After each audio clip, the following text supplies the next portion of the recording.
सोचा नहीं था मैंने कि ये फिल्म मैं डायरेक्ट करूँगा। डायरेक्टर बन गए इस फिल्म के और बहुत खुशी है कि ये डिसीजन मैंने लिया क्योंकि मुझे जेन्युइनली सीखने से ज़्यादा मज़ा बहुत आया ये करने में। कुछ ऐसी चीज़ें आएंगी जब वो डरेगा और शायद हो सकता है उसके मन में डाउट आए कि मैं कैसे करूं, तो वहाँ पे मेरा रहना ज़रूरी था।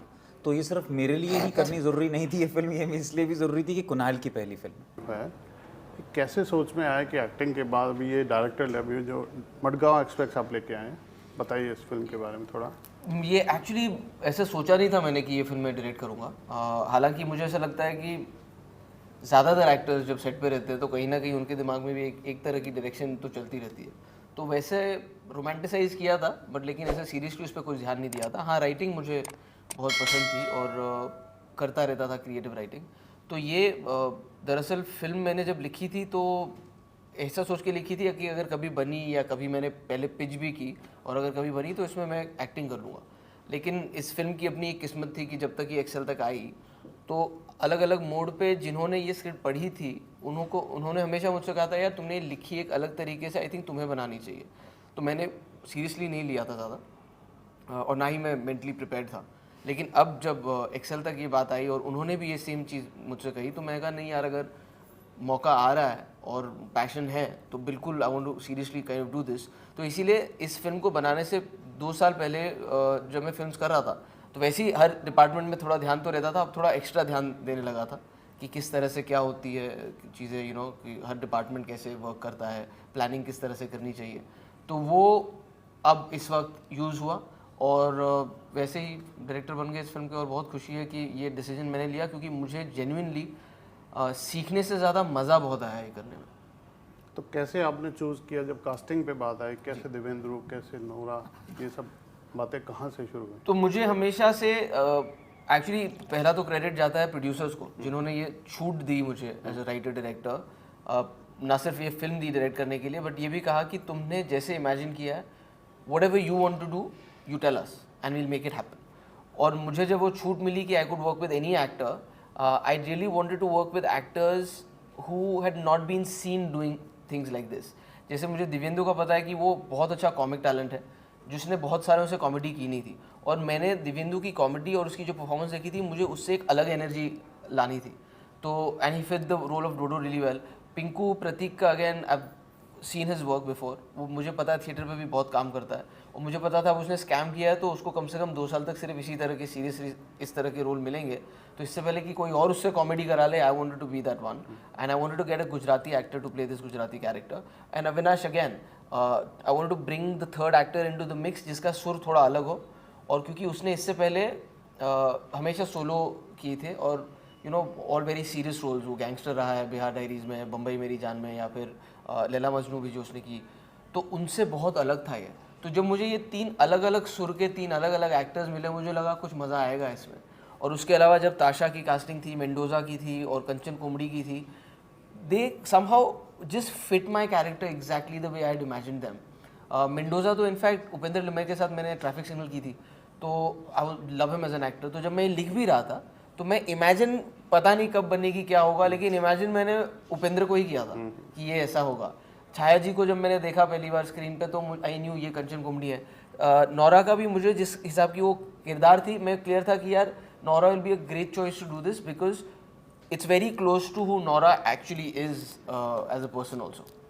देवेंद्र, आप बहुत बेहतरीन अदाकार हैं, आपको कोई साबित करने की ज़रूरत नहीं थी।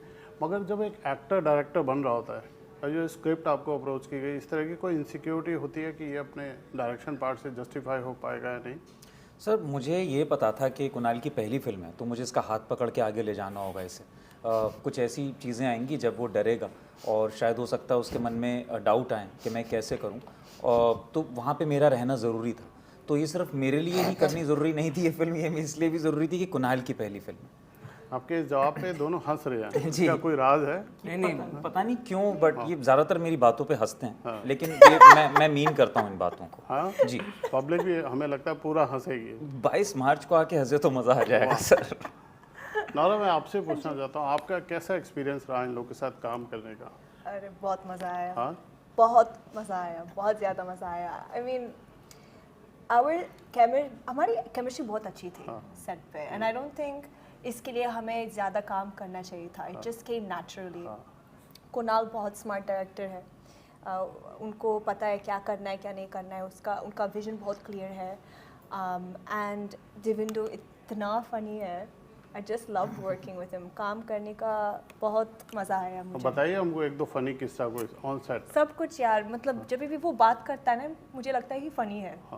जो भी वो कहता है फ़नी है मेरे लिए. शॉर्ट में कभी कभी हम जब सेटअप कर रहे होते थे ना, तो वीडियो से, क्योंकि हमारा वो साउंड चलता रहता है, हाँ तो माइक लगे हुए थे, तो सडनली ये नौरा बन जाता था. क्योंकि ये दो लड़कियां बात कर रही हैं ऐसा लगता था कभी-कभी. तो फिर मैं उनको बोलता था कैमरा घुमा, और हम देखते थे बाकायदा दो डीवाज एक दूसरे से किस तरह से बात करती है, तो एक अलग परफॉर्मेंस चलती थी. तो इन दोनों की केमिस्ट्री वाकई में काफ़ी कमाल की. बट एक्चुअली ऑनेस्टली सर, जब एक कहानी होती इन लड़कों के बारे में और उसमें एक चौथी लड़की को आके उस टीम का पार्ट बनना है, उसमें एक्चुअली नोरा फिटेड सो ब्यूटीफुली, क्योंकि उसका अगेन उसका खुद का भी अच्छी बात ये, अगर आप जोक क्रैक कर सकते हो तो जोक लेना भी आना चाहिए. सो वो उसके बारे में एक बहुत अच्छी बात थी. तो हम तीनों के बीच में बहुत अच्छे से फिट हो गई थी. So it was like a camaraderie जिसमें बहुत मज़ा आता था, हंसी मजाक शॉट के बीच में चलता था. तो अच्छा टाइम गया काफ़ी. मुझे तो लग रहा है डबल पेमेंट का काम किया. ऑफ कैमरा भी रिकॉर्डिंग में वो भी काम करवाया आपसे, ऑन कैमरा भी काम करवाया. तो आपका पेमेंट सिंगल पैसों से ज़्यादा काम किया है. पैसों से डबल काम किया. तो नौरा प्लीज़ आप बताइए, आपको फुल फ्लेजेड फिल्म ये काम किया, आपको जनरली ग्लैमर वर्ल्ड में एक बहुत अपनी पहचान है, आपकी फ़ैन फॉलोइंग है. एक्टिंग करके आपको कैसा महसूस हुआ, कि कितना आपको एक्सपीरियंस हुआ, क्या सीखने मिला? बहुत सीखने मिला, बहुत ज़्यादा, स्पेशली इस सेट पे, क्योंकि तीनों एक्टर्स इतने अच्छे एक्टर्स हैं, एक्सपीरियंस एक्टर्स हैं. तो पहले मुझे लगा कि नहीं यार, मुझे डर लग रहा है, ऑफ कोर्स, क्योंकि मैं नहीं हूँ, और Devendu, Prateek, Avinash, they come with a certain experience. And also जो भी उन्होंने किया ना अब तक, मिर्ज़ापुर या स्कैम, सब लोग को बहुत अच्छा लगा. They get good critical acclaim. I have not gotten any of that. ये तो हो गई इनकी तारीफ. अब अपने किरदार के बारे में बताइए, अपनी तारीफ कीजिए. क्या मैं आपको अपने नहीं इनकी कर बात मैं सकती. आपको बताता हूँ. इनकी क्लैरिटी ना हमेशा से बहुत ही सही रही है. मुझे पता है जब पहले हम फिल्म में कास्ट होने से पहले बात कर रहे थे, तो मैंने एक बार जब इनको किरदार बताया, सारी बातें हुई हर चीज़ की, तो मैंने उनसे ये भी पूछा था कि ये मेरे रीजंस हैं कि आप क्यों इस कैरेक्टर को जस्टिफाई करते हैं, आपको क्या लगता है, why do you want to do this film. तो उसने बहुत अच्छी बात बोली थी. उसने बोला था कि ये जो तीनों एक्टर है ना, मैंने इनका काम देखा और ये बहुत ही अच्छे एक्टर्स हैं, और मुझे पता है जब मैं इनके साथ फिल्म में खड़ी रहूँगी ना, तो मैं अगर कहीं 19-20 भी हुई ना, तो इनसे मैं और अच्छी लगूंगी. तो ये तो हम क्लैरिटी इतनी अच्छी जब थी, तो मैंने कहा यार, I mean this is the best thing that I can get from an actor, where she is not also saying कि I want to stand out, कि ये मेरे बारे में नहीं. शी सेड, एंड स्पेशली क्योंकि कॉमेडी है और मुझे कॉमेडी करनी है, तो इन एक्टर्स के साथ करूंगी तो सीखने भी मिलेगा और अच्छी लग जाऊंगी. एंड ये भी बोला था कि अगर कहीं 19-20 भी हुई तो कट करके उन पे चला जाएगा. मैंने